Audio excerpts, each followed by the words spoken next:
Here we are, Bible and Daily Lifers. It's another day, and we are continuing to go one chapter a day through the New Testament. Been pretty exciting.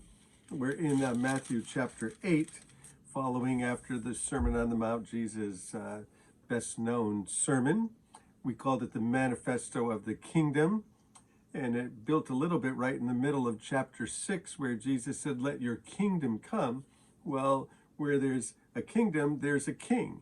And where there's a king in a kingdom, there's subjects. And the subjects of those kingdoms live a certain way. And you abide by certain rules and regulations. And we called Matthew 5, 6, and 7 the Manifesto of the Kingdom, how we should be acting, how we should be living. So now Jesus is finished with that. It said that the common people heard him gladly, not as their scribes, not as the religious leaders. It was new to them. It was startling to them that Jesus was talking about life and things that pertain to them. So he does. So we are looking at chapter 8 and Matthew. So let's read it. When Jesus came down from the mountain, again, they're more sort of hills, but called mountains, and with the people there, large crowds followed him. There's a lot of people following Jesus. And a man with leprosy came and knelt down before him, and he said, "Lord, if you are willing, you can make me clean." Well, Jesus reached out his hand and he touched the man. And immediately he was cleansed of his leprosy. And Jesus said, "See to it that you don't tell anyone, but go show yourself to the priest and offer the gift that Moses commanded, a testimony to them." Well, the leper comes to him. And leprosy was a terrible disease, particularly in the day. And the lepers stayed separate. They quarantined. They didn't come around other people. Well, this guy's pretty desperate, and so he breaks quarantine and he runs out to find Jesus. And in his desperation, he doesn't see himself as a victim. He doesn't see himself as one who should be healed. He says, "Lord, if you're willing to heal me, go ahead and please heal me." And Jesus has compassion on the man. Jesus heals him. And then he tells the guy, "Don't go and tell anyone." That's kind of interesting because Jesus isn't using these things as a publicity stunt. Many times people use things and maybe use miraculous encounters or people's testimonies or a lot of things as sort of a publicity stunt to draw people to our meetings, draw people to us, but not so Jesus. In fact, it shows that Jesus, it's not so much that he's looking to get more of a crowd, but he's looking to restore people to life and restore people to community. And that's what's going to happen to this guy. He's going to be restored to life. He's going to be restored to the community. And Jesus said, don't go telling anybody right now. Don't go around running around telling everybody. Just make sure that you go back and tell the priest. The priest would be sort of the doctor of the day. So this healing, when he tells him to go to the priest, go to the doctor, it's going to be a bona fide healing. It's going to be a legitimate healing. The priest will declare him clean. So many times, people might claim things early on that may or may not materialize. And here we make sure that the guy can in fact be restored to the community. So that's that. Verse 5, when Jesus entered Capernaum, because this is where he's hanging out now in the town of Capernaum, a centurion came near to him. Now the centurion, he's over 100 soldiers in Rome. He would have been a Gentile. He would have been an outsider. He would not have been part of the community of Israel. And he comes, and he came to Jesus asking for help. Now this is kind of interesting because he's not an insider. He's not part of the inside of the Jewish community, but he's been watching, he's been seeing, and he sees who Jesus is, and he knows what Jesus can do. So here he comes to Jesus after having seen him, watched him, heard about him. And so he comes to him and he asks for help. Imagine that, a guy with all of that power, all of that authority, and authority over Jesus, at least physical authority and legal authority. And he comes to Jesus and he calls him Lord. Calls him Lord, which would have been a big thing in Rome. He said, "My servant lies in my home paralyzed, suffering terribly."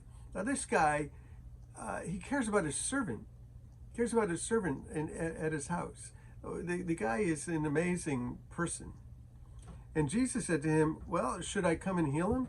And the centurion said, look, I don't deserve to have you come under my roof, but just say the word and the servant will be healed. For I myself am a man under authority with soldiers under me.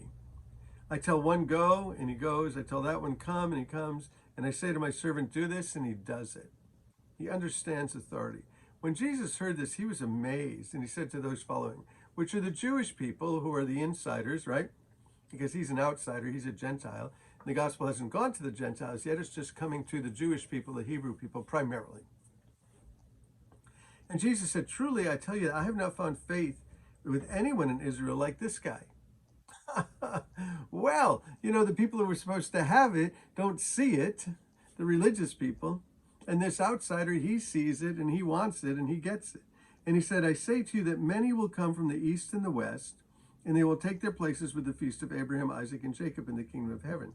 But the subjects of the kingdom will be thrown out into darkness. There'll be weeping and gnashing of teeth.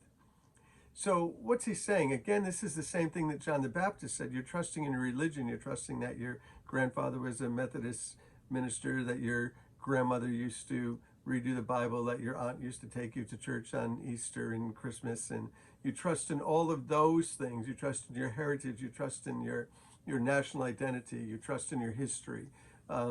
No, you have to come to God yourself. And this guy here, he comes to God himself. He comes to Jesus and he believes and he calls him Lord. So it's not all the religious people that enter in, but it's those who believe and trust in Jesus. Jesus said to the centurion, that was pretty good. You did good.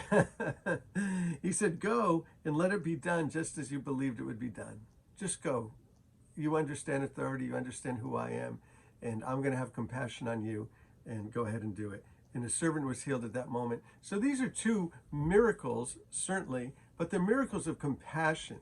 And Jesus does one from a distance, and he does the other one to the guy who he touches directly. And to both of them, it's not that he's, again, trying to increase his circle, to increase his mailing list, to get more people on the text list, to get more videos of people to say, come to Jesus meetings. The kingdom of God is here, and he's doing it because of compassion. It's who he is. So let's move on. He heals some more people. When Jesus came into Peter's house, he saw Peter's mother-in-law lying in bed with a fever. He touched her hand and the fever left her, and she got up and she began to wait on him.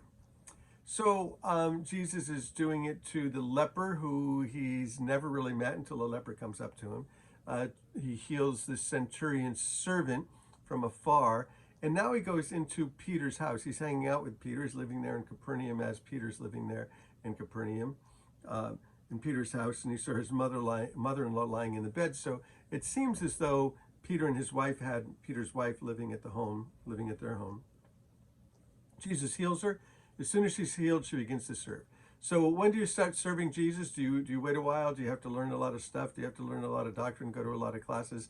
No, not at all. You can serve Jesus the moment you're healed, the moment you find him. When evening came, many who were demon-possessed were brought to him, and he drove out the spirits with a word, and he healed the sick. This was to fulfill what was spoken of through the prophet of Isaiah. He took our infirmities and bore our diseases. And then Jesus, when the crowd saw him, he gave orders to cross to the other side of the lake. When the teacher of the law came to him, he said, Teacher, I will follow you wherever you go. And Jesus said, look, foxes have holes and birds have nests, but the Son of Man has no place to lie his head. Jesus, it's not that he's homeless like we would consider a homeless person, but he's now on the ministry circuit, and he's going from town to town, and he's moving from place to place. And this guy said, I'll go with you wherever you go. And Jesus said, it's not exactly what you might think. And another disciple said to him, Lord, let me go and bury my father. And Jesus said, follow me and let the dead bury their own dead. Wow, that seems a little harsh. Is Jesus that harsh? Well, what does he mean by that? And why would he say that like that? I think he's saying, I need to stay here with my family. I need to stay here and do all these things. And, when my dad passes on when he's 89, I'll follow you then. But Jesus is saying, now's the time to follow. You do it now. You put God first. And so he's not being disrespectful, although it sounds a little bit like that. And the last one, and then you'll have to read the rest. Jesus calms the storm. Then Jesus got into a boat because he's on the Sea of Galilee. There's lots of boats there, and his disciples followed him. Suddenly, a furious storm came upon the lake, and the waves swept over the boat, but Jesus was sleeping. That's how we feel sometimes, like that Jesus is sleeping.